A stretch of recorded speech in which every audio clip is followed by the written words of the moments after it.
Howdy y'all, welcome back to the channel. Today we're going to get back into the Old World series. Now on my last video about the Old World, we talked about Baltimore, Maryland. And Baltimore, Maryland was the second most populated city in the United States in the 1850s. Today we're going to focus on Galveston, Texas. Now Galveston was the first capital of the Republic of Texas. And besides that, it was also home to the worst natural disaster to ever occur on U.S. soil, and that was the hurricane of Galveston in the year 1900. Now today I'm going to focus on the oldest photographs and images of Galveston that I could find. What I came to notice is there was not a lot of photographs around of Galveston before the hurricane of 1900. Galveston, just like many of the greatest old world cities in North America, was inhabited first by the Native Americans. The Karankawa and the Akokisa tribes first inhabited Galveston during the late Middle Ages and called the island Aua. As far as the European explorer narrative goes, Alonso Alvarez de Pineda first discovered the island on his journey to Florida in the year 1519, laying claim to the island for Spain. Soon after, in 1528, Cabeza de Vaca and his crew became shipwrecked on the island, naming it the Isle of Doom, thus beginning his famous trek from there into Mexico. Throughout the following centuries, many Spanish explorers would travel the area, as well as French explorers who would become the first to map out the island in 1721. The French named the island Saint Louis, which it was known as for much of the 18th century. According to the current narrative, the first European settlement on the island of Galveston was established by the pirate Louis Michael Airy in 1816 as a point of support for Mexico's rebellion against Spain.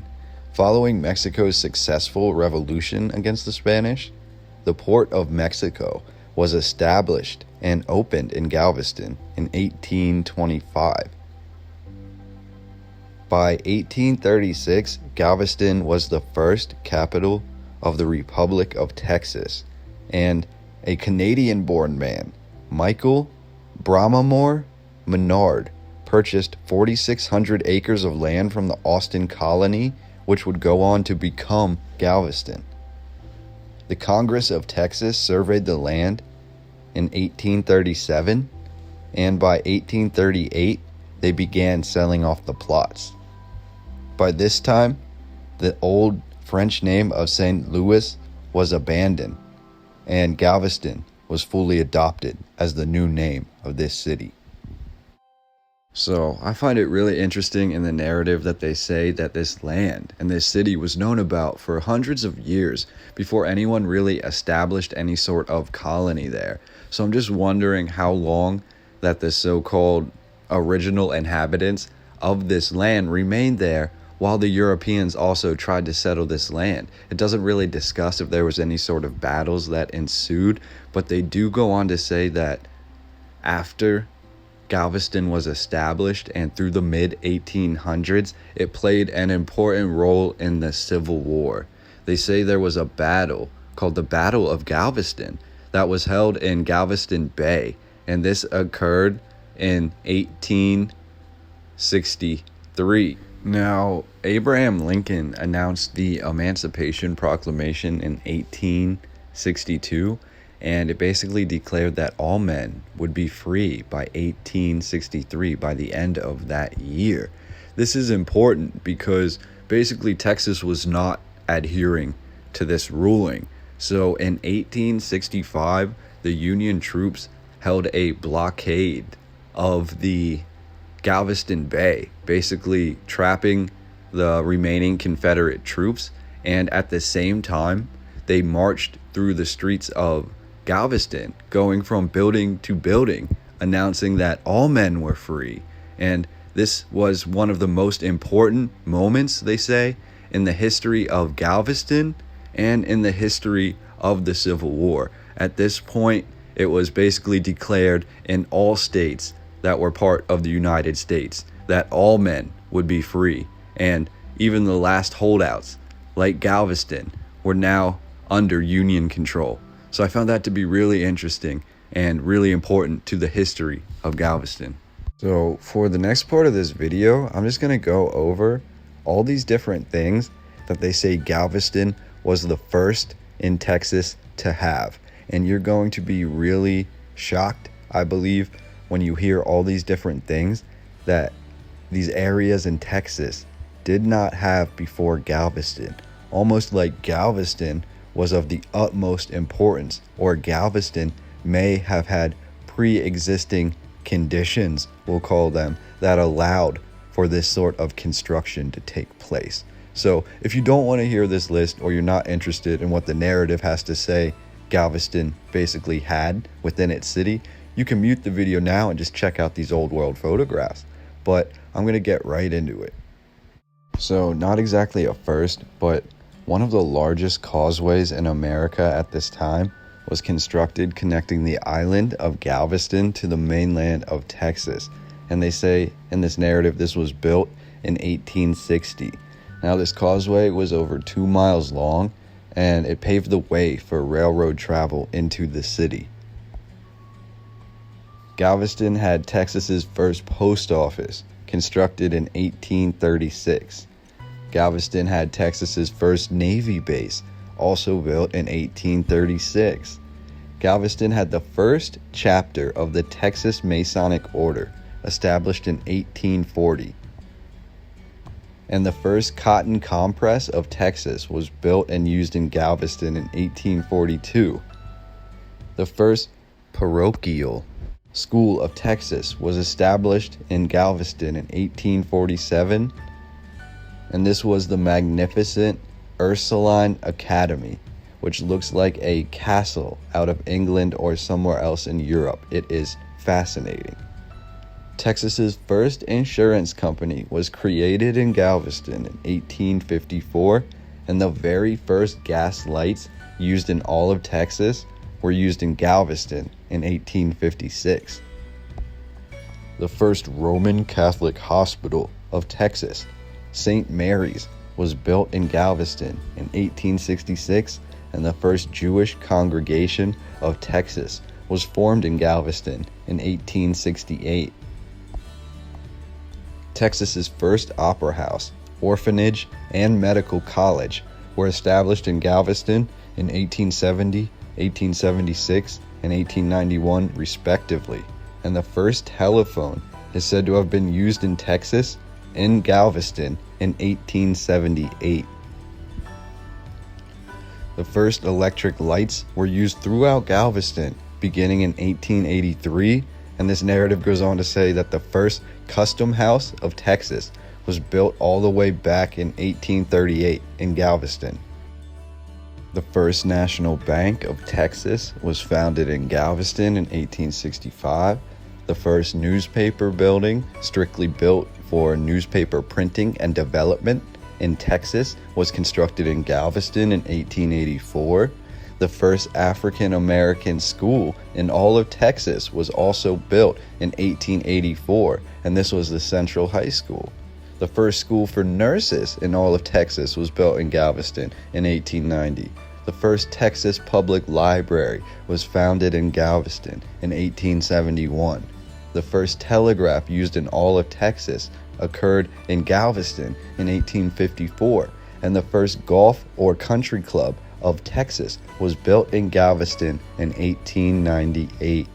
The first electric streetcars used in all of Texas happened in Galveston around the year 1893, and the first bakery in all of Texas rose out of Galveston in 1837. The first African American hospital of Texas was built in Galveston in 1904. And I mention this because this hospital was constructed shortly after the Great Hurricane of 1900.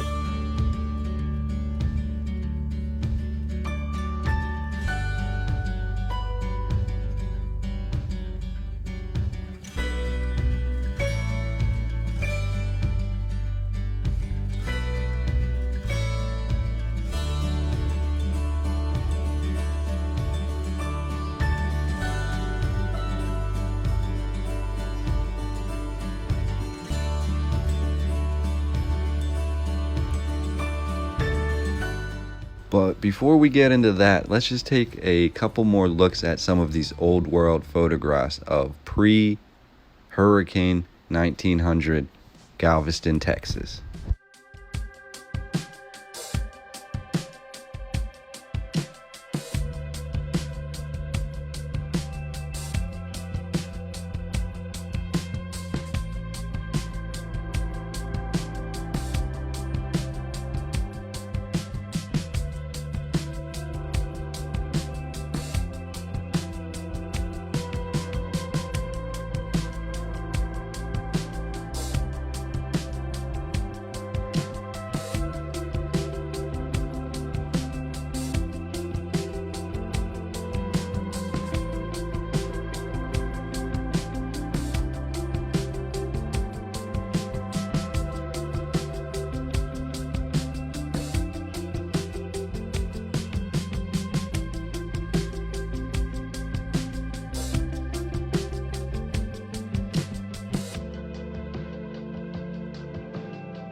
So that is when we get to the storm of the century, and this is September 8th of 1900. On this morning in Galveston, they say that strong winds were brewing off the coast of Galveston, but at this point, they really didn't think too much of it. The residents were used to this type of storm happening, and what's interesting is they did not have any means in place to protect themselves against a storm like this at the time. They say, at least pre-1900, that they were used to storms like this and they just did not expect the big one to hit them. Now, on this same day, they say by 12 noon that the thunderstorms had basically caused flooding in most of the low-lying areas of Galveston. And even at this point, the city was not evacuated. And we're talking about a city that has roughly 37,000 people. And they were all basically staying in their homes and holding down the fort. So they didn't think it could get any worse. But it did. And it says in the current narrative that by 4 p.m. of that same day, that 15 to 20 foot waves were crashing down all throughout the city of Galveston, and that the winds were anywhere from 120 to 140 miles per hour. And this caused devastation all throughout the city. Not only were many homes destroyed, but even the large castle-like structures and the old world buildings that we looked at the beginning of the video, many of them were destroyed. And this also caused a lot of flooding to the land. And because it was so close to the beach, they say that a lot of this flooding turned into a sort of mud or sand mixture that actually covered up a lot of these houses that were near the coastline. So I found that something else written in the narrative that was really interesting that I wanted to talk about. You can see that we have these masonry built and stone and brick built buildings, and they are coming down, they're toppling down from this storm. So you can only imagine how devastating what happened here really must have been. So I'm just going to leave some of these photographs here with you, and let me know your opinion about them down below.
Now, according to the current narrative, much of Galveston was destroyed at this point, and they had to incorporate new ideas to try and protect themselves in the future from events like this happening. And one of the projects that was quickly began was the seawall. And this seawall was 17 feet tall, and it was made out of solid concrete, and this was built on a 4-mile stretch surrounding the coastline of Galveston. And this was a project, excuse my pun, that galvanized the people of Galveston, and after this storm it brought them together according to the narrative. This was a project that took most of the manpower of Galveston just to complete. And much like the Causeway of 1860, it really seemed to unite the people and bring them together after a time of turbulence.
So the narrative goes on to say that after this rebuild period in Galveston, they began to flourish once again, and not as much as a port city, although Galveston still is a major port area of Texas, but Galveston actually became very popular as a tourist destination.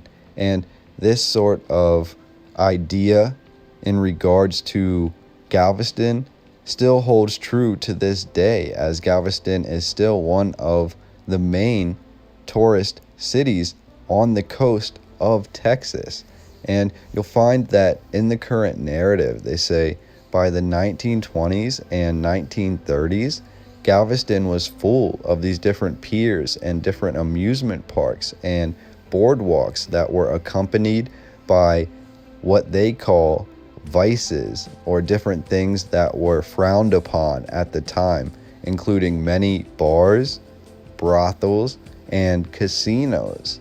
So I found that to be really interesting. It actually has it written in the narrative that Galveston became known as the Sin City of the South. And I'm just gonna leave a couple more interesting photographs of Galveston. These are gonna be a few more photographs that I believe are after the 1900 rebuild, and they show some of the more interesting aspects of Galveston around the 1910s, 1920s, and 1930s. These are going to be from the Prohibition period and other times when certain things that were happening in Galveston might have been sufficiently illegal and or frowned upon at the time. It just goes to show how a city can change so vastly over a period of time, from being basically put together by the Native Americans and housing them for centuries, to the Europeans making stops here every once in a while, to finally trying to conquer this land in the 1800s, only to have it go through its own revolution, where it becomes its own standalone capital of the Republic of Texas. And throughout all of that narrative, we have these amazing structures being built. We have castles, we have massive archways, we have raised doorways, we have these underground systems, and we have these inventions that are being displayed all throughout the land of Galveston. And basically at the turn of the century, right around 1900, a hurricane comes, and not only does it wipe out a lot of this architecture and a lot of these developments, but it basically helps to erase the history as well by destroying many of the records of this land. So what we have at this point, it comes from a lot of history books that were written before the destruction of Galveston from the hurricane, but realistically, I think photographs speak for themselves and they tell the best story of this land. And I'm just happy that I was able to find a couple old world photographs of Galveston to share with you.